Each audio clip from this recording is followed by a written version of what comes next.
Nababahala pa rin ang ilang mamabata sa natitirang unprogrammed appropriations sa 2026 national budget kahit mahigit 92 billion pesos na halaga nito ang binito ni Pangulong Bongbong Marcos kahapon. Tiniyak naman ng ehekutibo na may mga probisyon na nagsasabing hindi pwedeng makialam o mamagitan ng mga politiko sa pamahagi ng mga ayuda. Narito ang aking unang balita. Napirmahan ni Pangulong Bongbong Marcos ng halos 6.8 trillion pesos sa pambansang budget para sa 2026. At dahil nabisong bahagi ng mga budget para sa mga nakalipas na taon ay napunta sa mga maanumalyang proyektong pang-infrastruktura. Mahigpitan niyang sinuri ang budget ngayong taon. Binito ng Pangulo ang 7 items sa ilalim ng unprogrammed appropriations na mahigit 92 billion pesos ang halaga.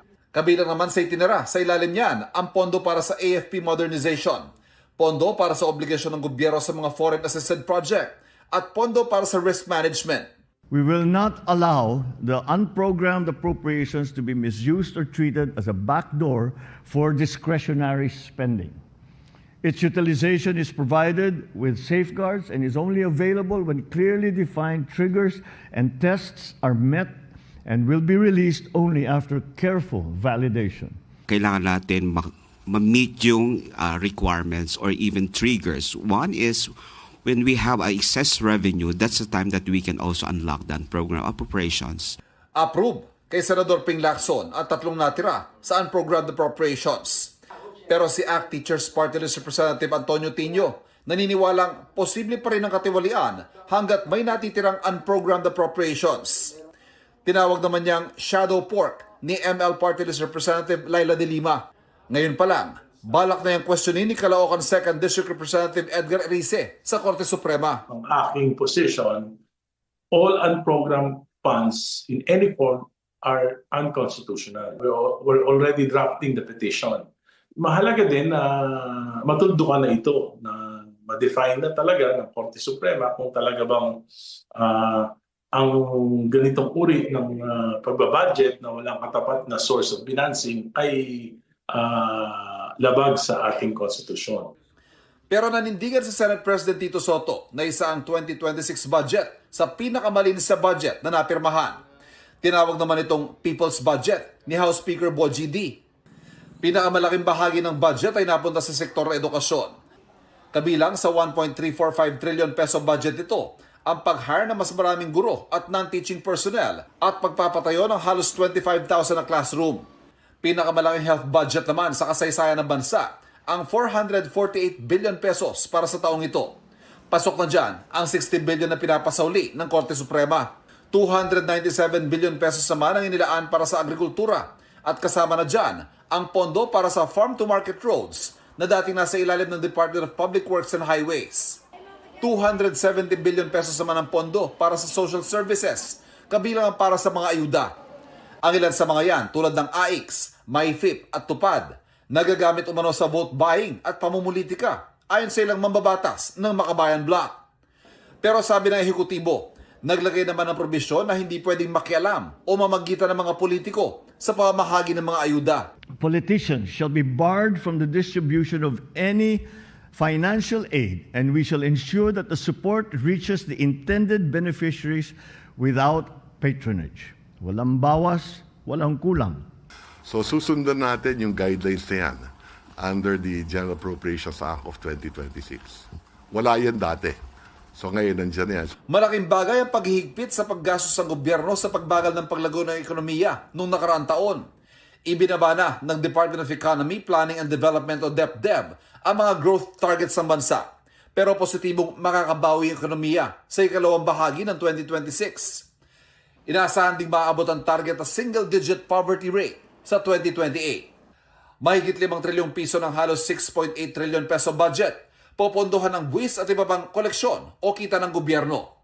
1.6 trillion pesos naman ito ang kailangang utangin.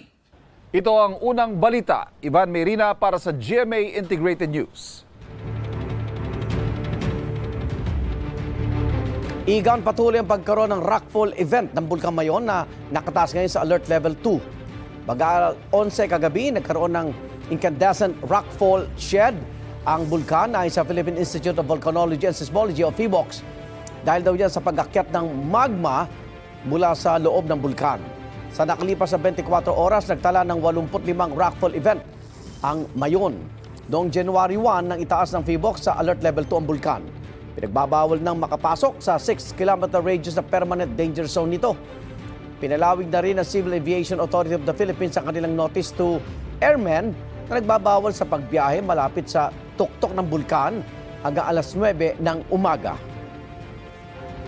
Dininig ng Lapu-Lapu City Regional Trial Court ang motion to quash information na inihain ng kontratistang si Sara Diskaya at iba pang kapwa akusado sa mga kasong graft at malversation. Kaunay sa umano'y Ghost Flood Control Project sa Davao Occidental. Gitang depensa, walang jurisdiction ng Lapu-Lapu RTC sa kaso dahil sa Davao Occidental nangyari ang umano'y krimen. Lapu-Lapu City RTC ang may hawak sa kaso ni Diskaya sa Davao Occidental alinsunod sa guidelines ng Korte Suprema na ilipat sa designated anti-graft court sa pinakamalapit na judicial region ang mga kaso may kinalaman sa flood control projects. Gitang kampo ng mga akusado, ginagamit lang ang naturang guidelines sa mga posisyong may salary grade 27 pataas. Gusto rin ng kampo ni Diskaya manatili siya sa kustodiya ng National Bureau of Investigation o NBI. Nakatakdang ilabas ng korte ang pasya nito sa motion to quash bagong arraignment sa January 13. Halos matangay ng rumaragasang baha ang isang backhoe sa Makilala, Cotabato.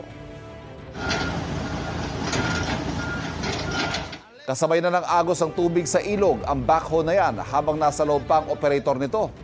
Minamaniobra ng lalaki operator ang backhoe para hindi ito tuluyang anurin. Nang makarating sa mababang bahagi ng ilog, doon na ito tuluyang nakaalis. Buwis buhay naman ang pagtawid ng ilang guro sa Esperanza, Sultan Kudarat. Sa gitna ng rumaragas ang tubig, nakakapit sila sa lubid para makaabot sa kabilang bahagi ng ilog. Kwento na isa sa mga guro, papunta sila sa paaralan itong linggo nang lumakas ang ulan. Ligtas naman po sila nakatawid. Binaha naman ang ilang kalsada sa Tagum, Davao del Norte. Kita sa video na mabagal ang takbo ng mga sasakyan dahil sa tubig sa kalsada. Ang mga pagulan sa Mindanao, dulot ng easterlies ayon sa Pag-asa. Igan, mauna ka sa mga balita, mag-subscribe na sa GMA Integrated News sa YouTube para sa iba't ibang ulat sa ating bansa.